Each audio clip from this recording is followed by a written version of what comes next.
Hi and welcome to PolyOriginals with Fiona Abel-Smith. So today we're going to have a bit of fun and I'm just going to make the wings that I've used on my polymer clay bees. This is a very quick and easy method and isn't actually polymer clay, but I'll show you the whole thing in just a moment. Firstly, apologies for my voice. As you can probably sound, I'm a bit croaky today, but bear with me, and I'm not going to talk you through this video. It's going to be a music only one to save my voice. I posted these little bees on social media a couple of days ago and I think people were interested, but the making of the bee itself is quite fiddly, but the making of the wings very easy. So that's what I've decided to do for a quick video for you. So we make the bees wings like this, and they're quick and easy bumblebee wings, but obviously useful for lots of other different projects, polymer clay or otherwise. So let's go straight in and show you how I did it.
So there we have the finished bees' wings, and all I'd completely finished the polymer clay bees, and when they were completely finished and baked, then with a little bit of the JDiction black resin, tiny dot on, put the bottom 2 wings on first, tiny dot wing, put under the UV light, second wing, tiny dot under the UV light, top wing with a tiny dot under the UV light, and then the last wing under the UV light.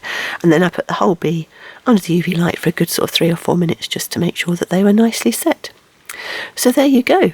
That's how I make quick and easy bumblebee wings from UV resin to go with my polymer clay bees that I created.